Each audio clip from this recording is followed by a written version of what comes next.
Tayo ay mahilig makipagkaibigan. In fact, we make friends with our relatives. We make friends even with acquaintances and even total strangers. But the question is, have you made friends with yourself? Tayo ba ay kaibigan ng ating sarili? Ng ating pag-aaral, yourself, your best friend.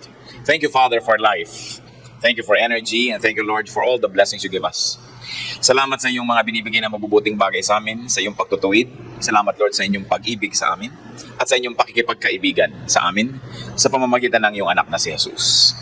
Cleanse us, empower us, heal us, restore us, so we can come into your presence boldly to ask for blessings. We ask for blessings, O God, because you promised to bless us, and you ask us, Lord, to ask from you.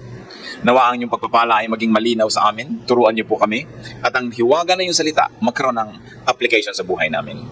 Bigyan mo kami, Lord, ng karunungan na makita ang inyong wisdom at ma-apply namin ito sa aming buhay. Protect us from all work of evil men and evil spirits. Protect our loved ones who are not with us right now from any harm, and may your mercy abound in our lives. At nawa lahat kami magkaroon ng kapayapaan at tumanggap ng pagpapala niyo. Walk in our midst, be our teacher, be our healer. We ask you, Father, in the name of Jesus our Lord, yourself, your best friend. Yourself can be your best friend. In fact, na kung may kandidato po na maging best friend natin, number one na dapat ang ating sarili. At dapat natin isipin, only God and yourself will surely not leave you. Alam namang maiwan nyo ang inyong sarili. Imposible yon. Alam namang iwan ninyo ang inyong sarili. At alam namang iwan tayo ng Diyos, pangako niya hindi tayo iiwan.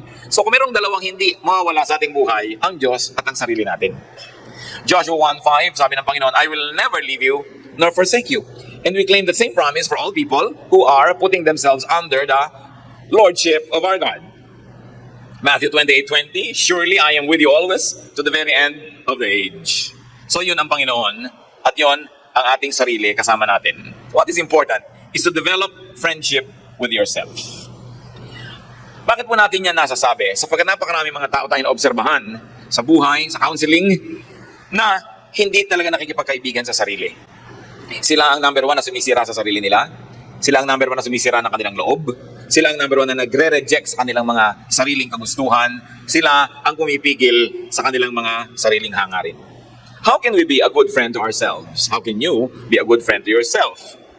Simple, do to yourself what you would do to a good friend. Do to yourself what you would do to others. This is the golden rule of Jesus in reverse. Sinasabi, do to others as you would have them do to you. Now, do to yourself as you do to others. In other words, know yourself.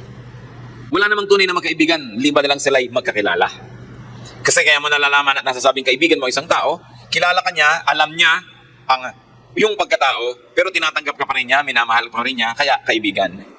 Pero kung ang dami-dami niyang hindi alam tungkol sa'yo, magkapalagayang loob kayo, pero kunwari lang yon. Nag-iisip ka na baka pag nalaman niya ang lahat ng totoo, mawala rin siya sa iyong buhay, so hindi mo pa siya kaibigan. So kaibigan ba natin ating sarili? Know yourself. Psalm 139 verse 14, I praise you because I am fearfully and wonderfully made. Your works are wonderful, I know that full well. Hindi sa pagiging mayabang o self-centered, nakakapanalamin ba kayo at sasabihin niyo sa sarili niyo, you are wonderful. You are fearfully and wonderfully made. Hindi yan kayabangan at hindi masama. Nakita na natin sa Psalm. Sapagkat ang kumikilala sa kanyang sarili, nakikita niya doon ang bakas ng Diyos.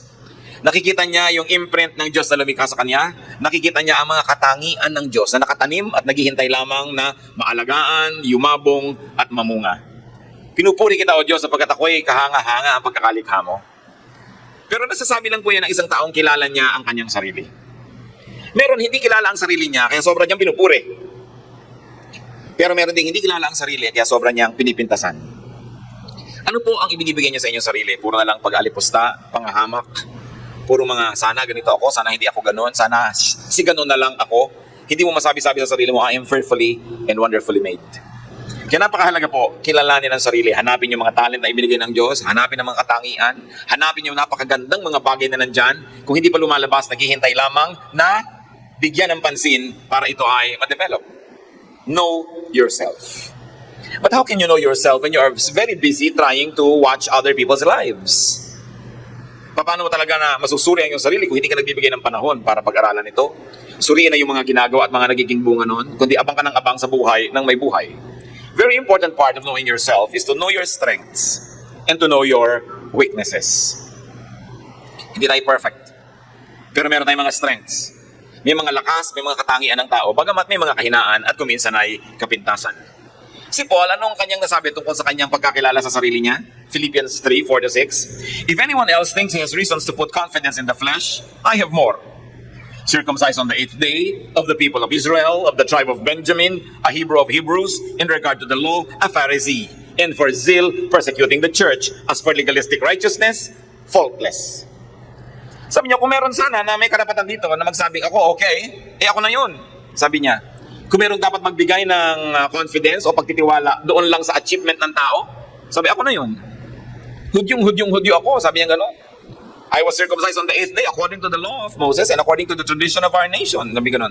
Alam ko ako kung saang bayan, Israelite. Pati tribo pinanggalingan ko, Benjaminite. Talagang pusakal na Hebrew ako. Hindi lang basta Hebrew, sabi niya, Hebrew of Hebrews. At hindi lang yon, Pharisee pa ako. Nagpakadalubhasa. At kung tutuusin ang lahat ng legal na hinihingi ng batas ng ating bayan, walang maisusumbat o walang maisisisi sa akin. Sabi niya. Hindi pagyayabang, kilala ang sarili. Kilala niyo ba ang magulang niyo? Alam niyo ba pangalan? Alam niyo ba middle name ng nanay niyo? Alam niyo ba ang pangalan ng mga magulang ng nanay at tatay niyo? Baka hanggang doon na lang, no? Sa nanay. Maraming mga tao kasi hindi nila kilala kung saan sila nagmula. Tuwang-tuwa pa yan pag sinabing, saan probinsya nyo? Ay, hindi ako lumaki doon eh. May probinsya kami pero hindi na ako doon lumaki. Sa Manila na ako lumaki. Tuwang-tuwa na wala siyang roots. No? Mga baligtad na pagtingin sa sarili. Sapagkat pag tinignan nyo yung roots nyo, hinanap nyo mga ninuno ninyo, surely makakakita kayo ng mga katakilaan. Makakakita rin kayo siguro ng mga kahihiyan. Pero hindi pwedeng hindi kayo makakita ng mga katakilaan na maaaring makadagdag sa pagkakilala nyo sa inyong sarili. Pero, masasabi ba na sinabi ni Paul? Kilala ko ang aking sarili. Madalas ang pagpapaliit natin sa sarili dahil hindi natin kilala ang ating sarili. Ang nakikilala na lang natin kuminsan at alam yung immediate environment of poverty, the immediate memory of suffering in our family, but we don't know any other glorious part of the story of our ancestors. Romans 7:18, I know that nothing good lives in me, that is in my sinful nature. For I have the desire to do what is good, but I cannot carry it out. So si Paul pa rin yun, alam niya yung strengths niya, alam niya rin yung weaknesses niya. Sa inyo, wala namang mabuti rin sa akin kung tutuusin. Marami kong pwedeng ipagmalaki ng mga achievement, pero yung kalooban ko rin naman gusto kong gawin ng tama, lagi yung mali din na nagpipilit na magawa. Bakit kailangan din alam natin yung nature natin para alam natin kung paano susugpuin ng ating mga kaibangan? Alam natin kung anong dapat pinuputol ng mga ugali? Anong masasamang asal ng ating pamilya ang dapat sa ating generation na lang matapos at huwag nang ipasa sa susunod na generation? Kasi kadalasan yung mga kapintasan ng pamilya, generational din. Kung mahilig mambugbog ng mga asawa yung mga lalaki na yon, yung mga magiging anak nilang lalaki, magiging tagabugbog din ng mga asawa nila, yung tuloy-tuloy. Kung mga lasenggo yung mga ninuno, magiging lasenggo din itong susunod na generation. Kung mga babaero, magiging babaero rin. Kaya kung meron tayong mga dapat malaman yung kasaysayan ng istorya natin, hindi lang maghahanap tayo na ipagmamalaki, kasi dapat maghanap din tayo ng mga kapintasang nag-ugat na sa ating mga lahi para mabunot yan at huwag nang maipasa pa sa susunod na henerasyon. Lahat ng mga pangit na asal natin dapat matapos na at hindi na mamana ng ating mga anak. Lalo tayo mga nakakilala sa Panginoon, lumalaki sa salita ng Diyos, dapat may maiba. Dapat kilalanin ang sarili para alam kung alin yung ide-develop at alam kung ano yung wawakasan na. It is important to know oneself. Know what can be changed for the better in you. Psalm 51:10, create in me a pure heart, O God, and renew a steadfast spirit within me. Laging renewal ang hinihingi. The creation of pure things in life. Kailangan, hinahanap natin, alam mo, pwedeng baguhin. Hindi dapat tayo nakokontento sa kalagayan na lang natin na ganun. Sapagkat habang may buhay, ay mayroong pagkakataon at may ibinibigay ang Diyos sa kakayanan para umasenso ng umasenso. A change for the betterment of our character and of our lives. How else can you be a good friend to yourself? Accept yourself. Pinakamasaklap na yata kung tayo pa hindi tatanggap sa inyong sarili. Dapat tanggapin mo. Kung tinatanggap tayo ng Diyos na walang patakaran, minamahal tayo ng Diyos, tayo man dapat tanggapin ang ating sarili. Tanggapin na meron tayong mga strengths, tanggapin na meron tayong mga weaknesses, and just decide to operate in our areas of strength. And decide to try to strengthen our weaknesses. But accept yourself. Accept what cannot be changed in and about you. Kilalanin ko anong dapat baguhin at baguhin, kilalanin ang hindi na mababago pa at tanggapin na lang. Tulad na naman ni Paul. Meron siyang isang napakalaking kahinaan o kapintasan na ilang beses siyang hiningi sa Diyos na tanggalin, pero hindi tinanggal, So tinanggap na lang niya. Hindi ka pwedeng makipag-contest sa sarili mo all your life. Wala kang mararating. Hindi pwedeng makipagtunggalit, makipaglabanan ka sa iyong kalikasan, sa iyong likas, sa iyong sariling pagkatao dahil wala kang mararating. 2 Corinthians 12, 7-9. To keep me from becoming conceited because of these surpassingly great revelations, there was given me a thorn in my flesh, a messenger of Satan to torment me. 3 times I pleaded with the Lord to take it away from me, but He said to me, my grace is sufficient for you, for my power is made perfect in weakness. Hindi natin alam, hindi yan sinabi sa Biblia kung ano yung thorn in the flesh. Naranasan nyo naman, may salubsob kayo sa daliri ninyo, may pumasok doon na kaprasong kahoy, kaprasong tinik, no? O kaya may tinik ka sa lalamunan na inik ng isda, o kaya ay meron kang tinik sa iyong paa, whatever it is, ang sakit nun. Mahirap yon. At sabi ni Paul, meron akong ganong thorn in the flesh. 3 beses kong hiningi sa Diyos alisin, pero sabi niya, umasa ka na lang sa aking grasya. Ang ginhawa mo ay magmumula hindi sa wala kang tinik na nakalubog sa iyong laman, kundi sa kabila ng may tinik na nakalubog sa iyong laman, nandito ako at pwede kang sa akin umasa, lumapit, humingi ng kalinga. Kaya sabi niya, tinanggap ko na lang yon. In fact, in another way, sabi ni Paul, lalo ko pa nga ngayon, pagmamalaki pa yung mga bagay na yan, dahil habang nagiging mahina ako, lalo ko naman kinakailangan ng Diyos. Lalong hindi ako lumalayo sa Kanya. Parang yung anak nyo, halimbawa na hindi marunong lumangoy, hindi pa nakayakap sa inyo pagka kayo nagsuswimming. Subukan yung marunong na yung lumangoy at malaki na, mabuti kung lingunin kayo, baka nga nalulunod na kayo, hindi pa kayo masakit. Na? Pero dahil kailangan kayo, pwedeng nakayakap sa inyo. Ganda na maliliit na bata, laging nakasakay sa'yo, sinasampa-sampa ka. Subukan mo maging 12, 13, 14 na, halos ayaw kang makasabay sa mall. No? Kaya sabi ni Pablo, lahat ng kahinaan ko, ikatutuwa ko. Dahil yun ang lalong naglalapit sa akin sa Diyos at nagpapaalalang huwag lumayo.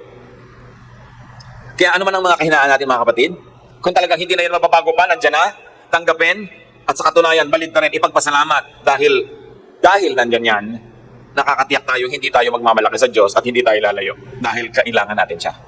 Sino bang napapahamak? Yung sobrang malakas, yung sobrang independent, hindi na halos kailanganin ng Diyos, yun ang nalalayo. Kaya yung mga kahinaan, pinagpapasalamat din yan. Basta tinignan mo sa tamang paraan.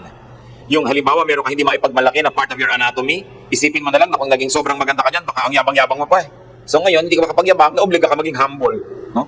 Kasi kung hindi tayo magkukusang maging humble, mabuti na rin yung naoobliga ka, humble pa rin ang ending. Pero, naoobliga ka lang. Pero mabuti na yun kaysa sa naging mayabang ka. Accept what cannot be changed in and about you.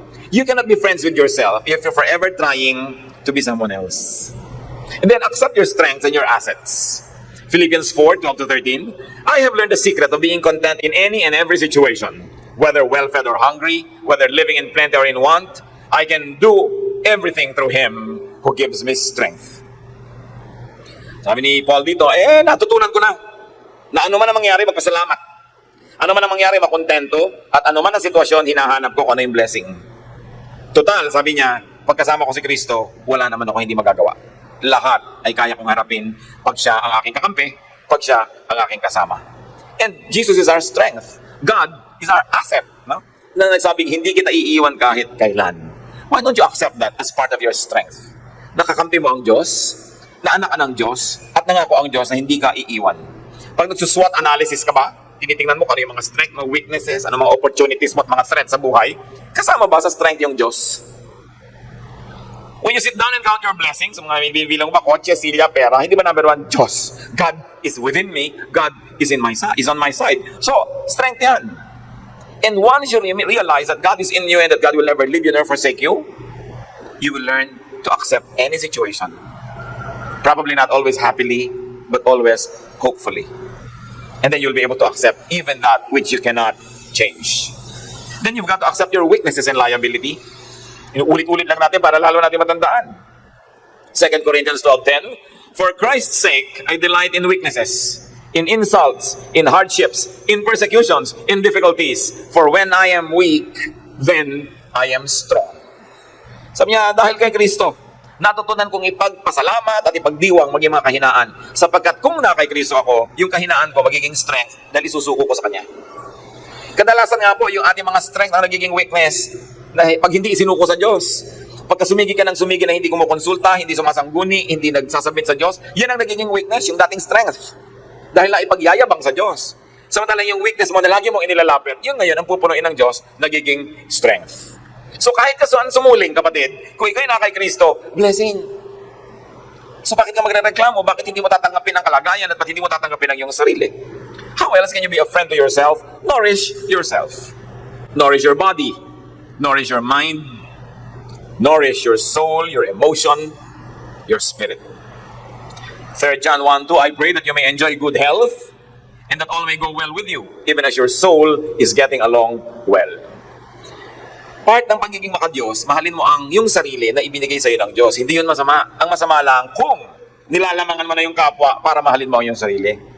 Inaagawan mo na yung kapwa para lang bigyan ng kasiyahan ang iyong sarili. Pero yung hanapin mo ang iyong paglago, hanapin mo ang iyong kasiyahan, ang iyong pamumunga, hindi lang yan dapat. Yan ay tungkulin din. Sapagkat ang lahat ng ibinibigay ng Diyos natin ay dapat nating alagaan. At ibinigay sa iyo ang sarili mo para alagaan mo. At ibinigay din ng kapwa para alagaan natin. Pero kung nakikita nyo sa mga eroplano na ipinapakita na pelikula o demonstration bago lumipad, na sinabi pagka nawala ng oxygen dito, may lalabas ng mga oxygen mask. Kung may kasama kang bata, lagyan mo muna ang iyong sarili at saka mo siya lagyan. Bakit ganon? Tulungan mo muna yung sarili mo para makatulong sa iba. Kasi kung inuuna mo yung bata, tapos bigla kang naubusan ng hangin at ikaw namatay, paano ngayon magsusurvive yung bata? So sabi, unahin mo ang sarili mo. Hindi dahil makasarili ka, kundi para makatiyak ka na magsusurvive ka at makakatulong ka pa sa iba pagkatapos. Pero hindi pwedeng hindi mo mamahalin ang iyong sarili. Tapos sasabihin mo, mamahalin mo ang sandaigdigan, mamahalin mo ang lahat. Sapagkat kung bumigay na yung katawan, bumigay ang iyong isip, bumigay ang iyong emosyon, ano pang pagmamahal ang maibibigay mo sa iyong kapwa? Minamahal ang sarili at inaalagaan. Daniel 1:12, give us nothing but vegetables to eat and water to drink. Ano to? Ang mga kabataan ng Israel, ang mga kabataan ng Judah, kinuha ng isang bansa na sumakop sa kanila. King Nebuchadnezzar took noble princes away from royal households and brought them to his capital to become his hostages. And not only hostages, he wanted to educate them in the ways of his empire so that when he sends them back to their own respective countries, loyal na yung mga yon sa kanya kahit mga sinakop yung mga bansa. So halimbawa, may prince ang Pilipinas, sinakop tayo ng Amerika, kinuha yung prince natin, dinala sa Amerika para palakihing malaka-Amerikano, para pag ipinadala dito at maging gobernador, maka-Amerikano ang isip, loyal sa Amerika, hindi na sa Pilipinas.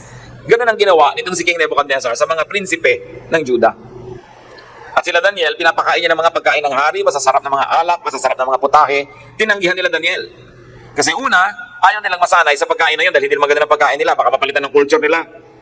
Pangalawa, ayaw nilang magkaroon sila ng utang na loob sa hari, na umaasa sila sa masasarap na bagay, baka tuloy ibenta na nila kanilang kaluluwa para lang patuloy na tumanggap ng magagandang bagay. So sabi nila Daniel, mahal namin ang aming sarili, mahal namin ang aming identity, at mahal namin ang aming katawan. Nakakataba lang yung mga pagkain ninyo, malalasing lang kami, give us nothing but vegetables to eat and water to drink. At nung ayaw silang bigyan ng ganung uri ng pagkain ng bantay dahil baka daw siya mapagalitan, sabi, after 10 days, subukan mo kung magiging mahina kami o malakas, at kung naging mahina kami, baka ka nga mapahama, kakainin namin ng gusto mo ipakain sa amin. Pero ito muna, tingnan natin. At dahil inassert nila ang identity nila, inassert nila yung gusto nila, lalo silang lumakas, natuwa ang Diyos sa kanila, lalo silang naging matipuno kaysa doon sa mga kumakain ng king's food, so pinayagan na lang sila. But you take care of your body. Hindi ka na maglalagay sa iyong katawan ng mga pagkain na alam mong nakakasama sa katawan mo mismo. Bakit ka kakain ng lason? Pero ang ginagawa ng napakaraming tao ngayon, umiinom at kumakain ng lason araw-araw. Pag pinagalitan mo pa, sa iyo pa magtatampo. Pag pinigil mo pa, nagagalit pa. Pero kain ng lason. 1 Corinthians 6:20, honor God with your body. Kahit po tayo gano'n ka-espiritual, yung espiritu natin nakatira pa rin sa katawan. Pag namatay pa rin yung katawan mo, wala na rin yung choice yung espiritu mo kundi umalis na rin. Kasi wala na siyang titirhan. Kaya dapat inaalagaan ang katawan ng tao. Inaalagaan sapagkat yan ang templo ng espiritu ng Diyos. That's another way to be friendly with yourself. Hindi pwedeng lagi kang sacrifice sa iba. Para sa iba. Tapos yung katawan mo napapabayaan mo, yung kalusugan mo napapabayaan mo. Dahil pag namatay ka rin, wala nang tutulong sa kanila. It is important to take care of yourself. Be faithful to yourself. Napakahalaga nito sa pagiging friendly sa ating sarili, mga kapatid. Be faithful to your beliefs. Be faithful to your aspirations and goals. Be faithful to your well-being. Huwag niyong agad-agad isinusuko ang gusto niyo sa gusto ng iba. At yan kung minsan ang isang malaking kakulangan nating mga Pilipino. Sapagkat sobra tayong mga mabababang loob, may kagandahang loob tayo, nahusay tayong makipagkapwa, makisama. Madalas, marami na tayong ginagawa, hindi naman yun ang gusto natin. Pero dahil yun ang inaasahan ng ating kasama, ng kabarkada o ng sinuman. Huwag niyong agad-agad isinusuko ang inyong pananalig, ang inyong paniniwala, ang inyong gusto. Lalo't alam niyong di naman masama. Huwag kayong agad dumaatras. Pagka sinabi nung kausap niyo, anong gusto mo? Pakwan o milon? Sabi mo, pakwan. Tapos sabi niya, hindi, milon ang masarap. Oo nga pala, milon nga pala ang masarap. Ganun ka na agad, atras ka na. No? So, bakit? Di milon ka, pakwan ako bakit? Huwag kayong atras ng atras agad. Kung may pananalig kayo, hindi naman masama. Stick to it. Hindi yun masama na panindigan. At yan ang nakikita kong laging nagiging api ang mga Pilipino, laging nagbibigay agad, nagpaparaya. Kasi ang pagpapalaki sa atin sa ating pamilya, huwag kang sasagot, sumagot ka na lang, opo. Kaya aapi tayo lahat. No? Hindi kasamaan na manindigan para sa paniniwala. Kahit ikaw na lang ang nakatindig. Ang madalas na i-emphasize sa atin, yung pakikisama. Totoo, Filipino trait yan. Pero meron pa tayong isang dakilang trait, higit na dakila sa pakikisama, paninindigan.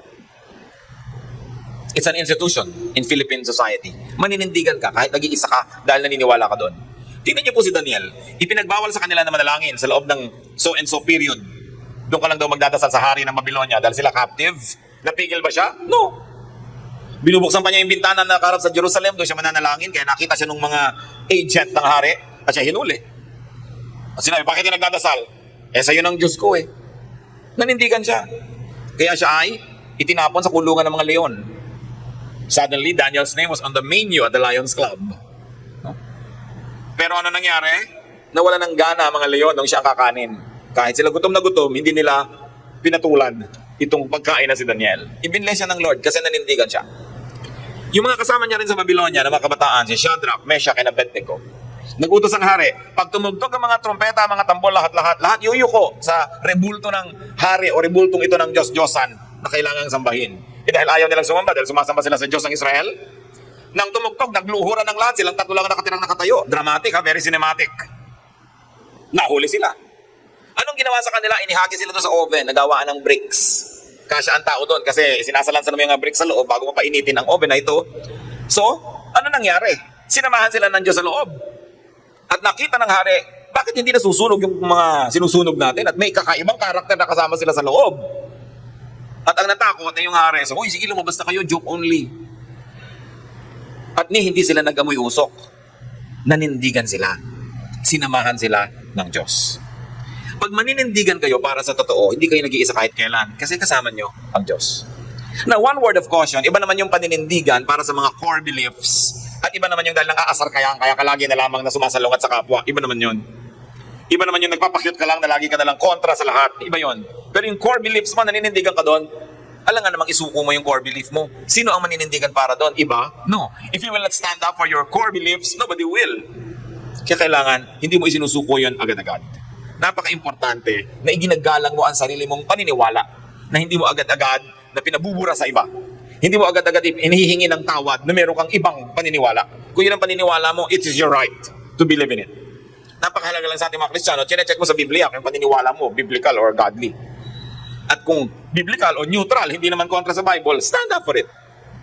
How do you become a friend of yourself? Be kind to yourself.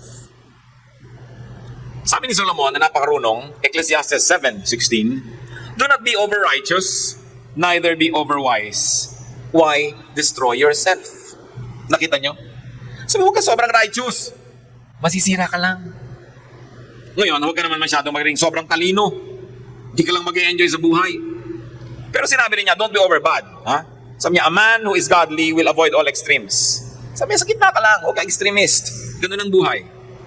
Yung mga extremists, sobrang unkind to themselves. Lalo yung mga nagiging religious extremists. Pag may naisipan na pag-aayuno, hanggang magkandapayat-payat at magkandamatay-matay na siya, nag-aayuno. Sabi, ano bang napala mo? Natuwa ba ang Diyos na nagutom ka?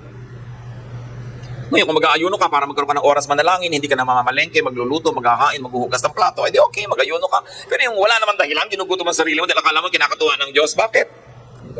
Tsaka maraming mga tao na wala ng kasiyahan sa buhay. Yan nga binabanggit ko minsan Hindi na marunong mag-party. Sasabihin ng anak, mag-party po tayo nanay. Huwag na, yung pang-party mo, ibibili na lang natin ng mga Biblia. Bigay ka ng Biblia, hindi rin pinagpapabasa naman, pinagbigyan mo ko minsan, nagsakripisyo ka ng sobra-sobra. So kailangan wise ka rin sa pagbibigay, hindi lang enough na nagbigay ka, binasa pa. Tsaka titingnan mo rin yung sakripisyo mong sobra-sobra, is it worth it?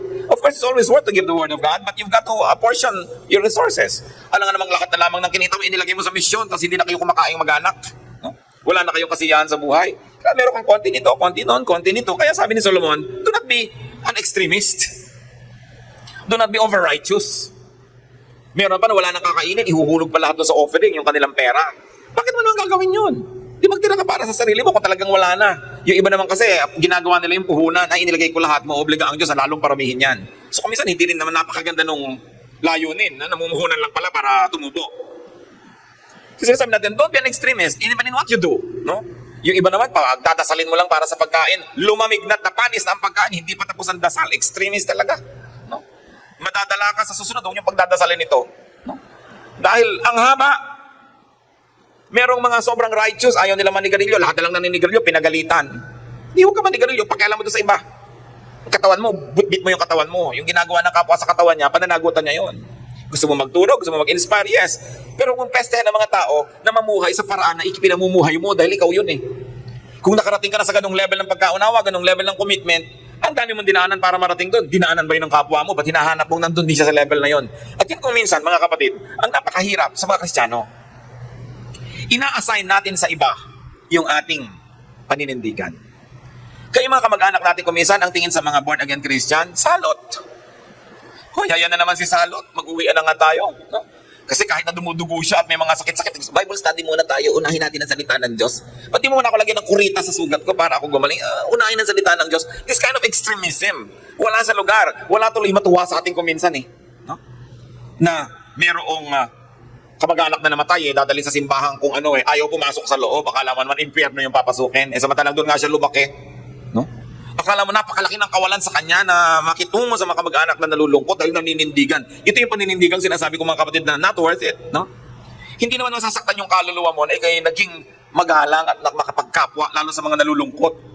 Yung mga kamag-anak mo ikakasal sa isang simbahan na hindi ka member, ayaw mo magpunta doon dahil ayaw mo makipamatok. Mga extremist application of scripture that cannot be seen in the life and example of Jesus. Ang tawag nga kay Jesus, friend of sinners. Friend of glutton and drunkards. Yun ang sabi sa kanya, kaibigan ng mga lasenggo, ng mga matatakaw, kaibigan ng mga makasalanan. Bakit? Dahil nakikisalamuha si Lord doon. Aanin mo nga naman ang asin kung hindi mo isasama sa mga nabubulok para maging daing yung isda at huwag mabulok. Ano? Aanin mo ang asin kung hindi mo ilalagay sa matatabang para magkalasa. Pero kung minsan, mga extremist Christians, ayaw nang makitungo kahit kanino sa kamag-anak, sa kaibigan, sa office mate. Kaya tuloy lalong iniiwasan ng kapwa, lalong walang madala sa Panginoon. So, be kind to yourself. Dapat naging asset sa atin na tayo nasa Panginoon, hindi liability. Dahil hindi gusto ng Diyos na liability siya sa buhay natin. Gusto niya asset. Pero kung mali kang magdala, magiging liability yon. Especially if you are self-righteous. So sabi, be kind to yourself. Do not be over-righteous, neither be over-wise. Do not be over-clean. Walang pinakamahirap na kasama kundi ang sobrang linis. Mga asawa na pag nagusot ang sapin, papabangunin pa yung asawa para ayusin muli. No? Yung laging pinag-aawayan ng mga tumutulo galing sa banyo, tumutulong kamay galing sa lababo, pagka 3 taon, 4 na taon, ganun pa rin. Maghiwalay na lang kayo kung hindi mo tatanggapin na ganun siya, no? Dahil mamaya, paghihiwalayan nyo rin yon. A house must be clean enough to be healthy, but dirty enough to be happy. Pag yung bahay mo parang hospital sa linis, diba? Nakakatiyak tayo, bihira ang taong gusto magpunta doon. So don't be extremist in everything. Even cleanliness, when done in the extreme, can be a burden. Sa lahat ng bagay, ayoko nang isa-isahin pa mga kapatid. I hope nagkakaintindihan naman tayo na huwag kayong extremist in anything. No? Gitna lang, relax. Sapagkat ang Diyos ay hindi naman gusto tayong hirap na hirap sa pagsunod sa Kanya. Kaya nga si Jesus na ang pumasa ng krus, siya na nga ang nagpapako doon para gumaan-gaan ang ating buhay. So yung papahirapan dahil naging Christian kayo. No? Ang dami-dami ko sa mga dietary requirements. Sabi ni Lord, it's not important what gets into the mouth, but what gets out of it. At ngayon, ang mga extremism ng mga Christians, kailangan pa ang pag-pronounce sa pangalan ni Jesus, yung Hebrew pronunciation. Pag mali pa ang pronunciation, walang talab. Another extremism. Kailangan ng culture ng church mo, tugtog ng Israel, o sayaw ng Israel, o kung ano-ano. That's another form of oppression. Sabi nga ni Shakespeare, a rose by any other name would still smell as sweet. Subukan mo, natawagin mo yung rose na gumamela, maiiba ba ang amoy nun? Maiiba ba kung ano siya? Bakit nagpapakamatay yung mga iba sa pronunciation, sa tamang spelling ng mga Bible names, mga bagay na hindi dapat pinag-aaksayahan ng sobrang lakas? Another kindness to yourself, brothers and sisters, have enough rest. Bagamat konti namang tao sigurong nangangailangan ng ganitong payo, dahil dapat yung iba payuhan, hoy, sobra na ang rest mo. But have enough rest. Psalm 116:7, be at rest once more, O my soul, for the Lord has been good to you. Mahalaga nakapahinga ang isip. Kung hahanap kayo ng trabaho, yung isa hirap ang katawan, pero tahimik ang loob. At yung isa, hindi hirap ang katawan, pero hirap ang loob. Huwag kayong malito. Bigyan nyo ng halaga yung kapayapaan ng loob. Yung isa, maraming kita, pero ang gulo-gulo ng isip. Yung isa, konti lang ang kita, pero tahimik at simple lang. Huwag kayong malilito. Be kind to yourself. Huwag nyong guluhin ang isip nyo kung hindi kailangan. Huwag nyong lilituhin ang inyong kaluluwa ng maraming bagay kung pwede namang pumili ng mas simple. Kaya yung mga laging namang problema, laging seryoso sa buhay, actually you're not being kind to yourself. Because when you worry, naiiba ang blood pressure, naiiba ang heartbeat, naiiba ang pulse rate, at pag dumating na yon, bumababa ang ating immunity, ang dali na natin magkaroon ng mga sakit. Yung mga warriors, lalo nagkakasakit. Dinidisiplina ang isip para hindi laging matakot, hindi laging mag-alala, kasi pag ginagawa na natin yon, bumababa ang depensa ng ating katawan. Lalo tayong nagiging madaling magkaroon ng sakit. Psalm 3:5, I lie down and sleep. I wake again because the Lord sustains me. Pag matutulog na tayo, ipagpasa Diyos na ang lahat. Pati mga alalahanin, mga problema, huwag yung dalhin sa higaan. Discipline lang yan. Kung minsan meron kang hindi maiwasan dala-dala mo, pero konting-konti na lang dapat yon, hindi yung lahat na lang iniisip mo. Kasi the quality of your thoughts before you sleep will determine the quality of your sleep. And the quality of your sleep will determine the quality of your day tomorrow. The quality of your sleeping hours will determine the quality of your waking moments. Kaya dapat yung tulog, binibigyan niya ng halaga. Napakadalas ko na pong naulit sa mga kapatid, magpundar kayo ng matinong higaan. Dahil nahihiga kayo 8 oras, 1/3 of your life. But 1/3, kasi 24 hours a day, di yung 8, 1/3 yun. So kung 60 years old na kayo, mga 20 years kayong nahiga under normal circumstances. Tapos yung kama nyo, labas-labas yung spring, tabi-tabingi, parang barko sa tubig, gagalaw-galaw. Ang paa, lata ng floor wax. Pagkatapos bukol-bukol, ang panghi-panghi. O kaya ang init-init. Tapos 1/3 of your life, nandun kayo, wala ba kayong awa sa inyong mga sarili? Ang matinong tao, no? Una niyang binibigyan ng kanyang resources, yung kinakain niya, tapos yung hinihigad niya. Dahil ang sarap ng inyong tulog ang magbibigay sa inyo ng husay paggising nyo kinabukasan. Kung mababaw lang ang tulog nyo, lagi kayong pagising-gising, bugnutin kayo kinabukasan, hindi kayo creative, mahirap yon. Gaano kaya karami sa inyo makakapagsabing, maganda, enjoy ako sa aking higaan. And of course, I pray that kung hindi man mahusay yan, dahil choice nyo lang, hindi dahil kasi wala kayong maibili. Kung wala kayong maibili, wala kung magagawa tukol dyan. Kailangan magsikap, manalangin at maghintay. Ang sinasabi ko dito, yung kaya nyo naman, tas hindi nyo inaasikaso. Ang dami ko nang ganyan nakitang higaan, hinahanap ko yung tao, lumubog na siya doon sa kutsyon sa loob. Dahil wala na spring. No? Tapos ang sikip-sikip, ang hirap-hirap. Maawa kayo sa inyong sarili. Have enough rest. Alam niyo bang mas madaling magkasala yung taong puyat? Mas madaling magkamali yung taong puyat. So it's part of godliness to have a good rest. Have fun. Ecclesiastes 11:9, be happy, young man, while you are young, and let your heart give you joy in the days of your youth. Nagtataka ko kung bakit laging negative ang reading ng mga preachers tungkol dito, na parang sinasabi lang, young person, mag-enjoy ka, pero lagot ka sa Diyos. No. Ang sinabi lang, remember also your Creator in the days of your youth. Na sa paghahanap mo ng kasiyahan, huwag kang umo-A, huwag kang mag-extreme, at huwag mong limutin ang Diyos. Kasi alam nyo, iba yung pagsasaya pag bata ka pa eh. So huwag natin pagkaitan yung mga bata pa ng kasiyahan. Kasi pag matanda na sila, may arthritis na sila. No? Nirarayuman na sila. O kaya na-bypass na sila. Hindi na nila sobrang ma-enjoy yung buhay. So habang bata, dapat pinagbibigyan. Basta't alam ang hangganan at hindi nakasasama. Ngayon, tayo kahit hindi na bata, pero kaya na inyong katawan, enjoy your life. Kasi ang buhay, hindi natin alam kung ano mangyayari bukas. Biglang may nahulog na isang tornilyo ng Skylab na kasing laki pala ng bahay nahulog sa'yo bukas. Hindi mo alam, nagkapiya-piyaot kang parang papel. So yung mga balak mong pag-akyat sa bundok mayon, di na matutuloy kailanman. So habang kaya mo, akyatin mo na ang bundok mayon. Huwag mong laging ipagpaliban ang iyong kasiyahan sapagkat hindi mo alam kung ano naghihintay sa'yo sa kinabukasan. At napakahirap nung lagi ka nalang punong-puno ng pagsisisi dahil hindi mo ginawa nung kaya mo pa yung dapat mong gawin. Napakahalaga rin mga magulang, magtira naman kayo sa sarili nyo. Magtira kayo. Huwag nyo ring ubusing lahat sa inyong mga anak.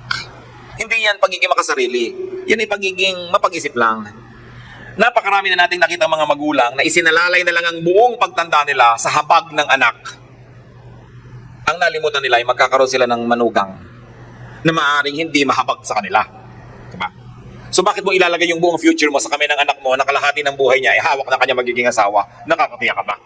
At saka hindi lang yun. Kumisan nga sariling anak, pinababayaan ka rin. At ang pinakamahirap sa lahat ay nagsisisi ka na hindi ka man lang nagtabi para sa sarili mo, pero wala ka nang magagawa pa dahil talagang tapos na ang panahon ng iyong pagkita at tapos na ang panahon na ikay productive. So kailangan ng tao nagtatabi. Iniibig mo yung ay anak, pero meron ka rin tinatabi sa sarili. Ito lang sabi ko, meron kayong offering, pero meron din kayong pang party, meron din kayong pang ganito. Laging by proportion. Kaya laging may nagtatanong sa atin, hindi na po kami makaipon kasi mula nung nag-Saudi kami mag-asawa, wala nang ginawa mga kamag-anak namin kundi humingi. Dahil siyempre alam nila may pera kayo, tuos na tuos pa nga nila araw-araw yung exchange rate. No? Daig pa kayo. Sabi ko, di magbigay kayo, pero sabihin nyo, kayo mag-asawa mag-usap, ang ibibigay lang natin sa mga kamag-anak natin, whatever percent, 5, 10, 15% of our income, at pag ubus na yung 15%, next month na uli. Doon uli sila kukuha ng pindi. Ubusin nyo ngayon, ubusin nyo. Pag nangailangan kayo, buti ko maalala kayo ng mga yan. At kahit magbigay ka na siyam na taon, sa ikasampu, hindi ka nagbigay, masama ka pa rin, yung pa rin ang ending nun. So dapat marunong ka magtira para sa iyong sarili, para hindi ka kahabag-habag pagdating ng araw. Laging proportion, may tithe ka, di ba? May offering ka, meron kang pang charity, meron kang pang savings, meron kang pang gastos. Pastor, paano ko kung 200 lang kita ko araw-araw? Di ganun pa rin ang gamitin mo. May nabibili namang mantikilyang isang patak lang di ba? May nabibili naman ngayon na shampoo na sachet lang. No? So, kahit anong budget mo, may katapat na produkto. Pero kailangan budget pa rin. Kasi pag inubos mo lahat yan, bukas, paano ka? So have fun, but be intelligent. And also grow in all and every way. Tungkulin natin at pleasure ng tao na mag-grow siya. Dapat ipinaglalaban nyo yun. Ecclesiastes 9:9, whatever your hands finds to do it with all your might. Lagyan nyo ng feelings, passion. And James 1:4, perseverance must finish its work so that you may be mature and complete, not lacking anything. Pag may ginawa tayo, tapusin, gandahan, dahil lahat ng ginagawa natin, tayo rin ang mag-aani pagdating ng panahon. Pero pag nagtanim kang kaprasong ganito, iniwan mo, nagtanim ka ng kaprasong ganun, iniwan mo, pinaulit-ulit mo, sa harvest time, wala kang harvest. So dapat talaga nagko-concentrate ka, binibigyan mo ng oras, panahon, kahit career. Yung career, kung minsan hindi ka pa umaanin yan hanggang hindi mga 5, 7 to 10 years na consistently yan ang ginagawa mo, doon ka pala nagkakaroon ng name, doon ka lang nagkakaroon ng associates, doon ka lang nagkakaroon ng mataas na rango o experience, tsaka ka palang aani. Kailangan ang ginagawa natin may passion, may concentration, dahil ang panahon natin ay limitado. Wala pang tao na nabuhay na 200 years matapos isidara ang Biblia. Limitado ang panahon. Mabuhay ka ng 60, 70, 80, 90 years, 95 siguro. Gano'ng karami pwede mong itanim sa panahon na yon na aabutan mo pang mamunga. So kung hindi ka nagtatanim ng maaga at hindi ka nagtatanim ng mabuti, palipat-lipat ka na tinatanim, namatay ka na lang, wala ka pang inani. Yung mga palipat-lipat ng pinag-aaralan, palipat-lipat ng mga karir, palipat-lipat ng mga asawa at kapartner sa buhay, ang gulo. Choose a few things and focus on them, and that means turning your back on everything else. Pag may napili kayong gawin at bibigyan nyo talaga ng inyong atensyon, ibig sabihin, pinili nyo na rin hindi gawin lahat ng hindi nyo piniling gawin.